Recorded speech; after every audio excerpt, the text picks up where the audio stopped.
Abel opens his eyes. Every part of his body hurts. The chemotherapy created so much pain within him that drawing breath felt like a Herculean task. He could hear the faint voice of his wife from a distance. Every turnaround was spinning. He tried to speak, but was too weak. The heart monitor beeps continuously as the doctor calls for a defibrillator. Every shock sending pain to his ribs. A bright light appears with the face of his late mother, her face wearing a frown like yesterday's whenever she is disappointed with his school's results. He reaches to hold her hands, but he is swallowed by the light. Abel felt himself falling deep into a dark pit, his screams echoing through an endless void. He looked around frantically, trying to make sense of his surroundings, but all he could see was a never-ending expanse of darkness with no walls or ground in sight. Panic gripped his heart. He squeezed his eyes shut, unable to bear the sensation of falling. When the descent finally stopped, he cautiously opened his eyes and found himself in a grey and cold environment. It dawned on him he was trapped in the in-between, the realm between paradise and the abyss. He shivers. Abel had a rough life growing up.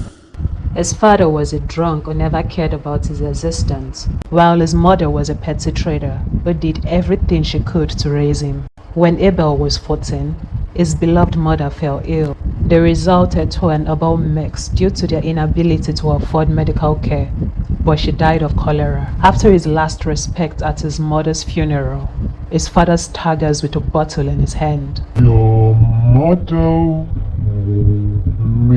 made you weak by fending for you. Now she's gone. You are on your own. Since he couldn't rely on his father, he began taking on simple jobs at the public markets. The market traders, feeling sorry for him, often asked him to help them with whatever tasks they needed.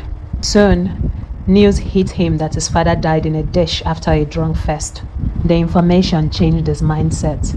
He vowed to be a better father to his unborn kids no matter the cost. As Abel toiled through life, a distant relative of his mother visited his village. He heard everything that happened and was empathetic.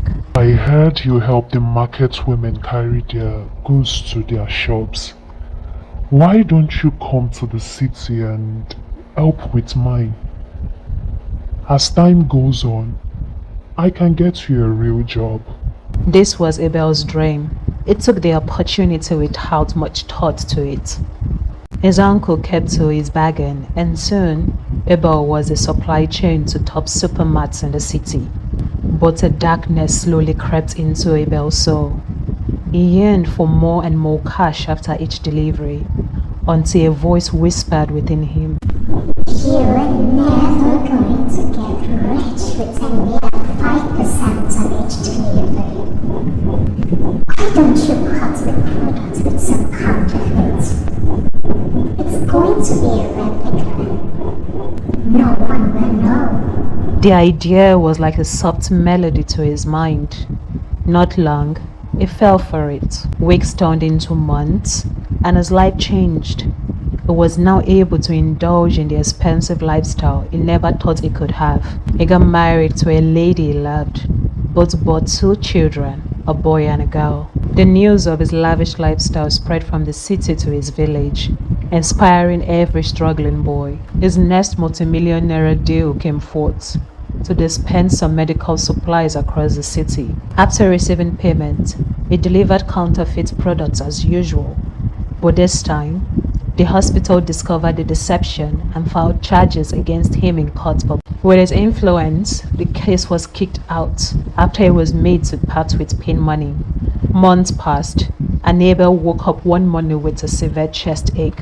He visited his doctor, who diagnosed him with having a bacterial infection, placing him on antibiotics for weeks. Abel took his medication diligently and felt great right up until his daughter's graduation ceremony. Overjoyed with her achievement, he impulsively walked to the stage to congratulate her. Suddenly, he felt dizzy, lost his balance, and fell. The paramedics were able to revive him, but they strongly advised him to see a specialist right away. During the medical examination, It was revealed he had a cancerous growth in his connecting tissues and required immediate surgery. But unfortunately for Abel, his situation worsened after surgery. He had to be hospitalized and monitored closely before his death. Abel surveyed the grey and cold void surrounding him.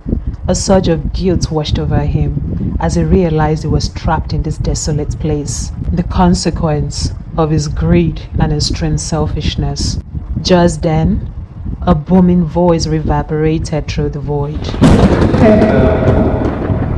The poor village boy with an insatiable taste for power and money.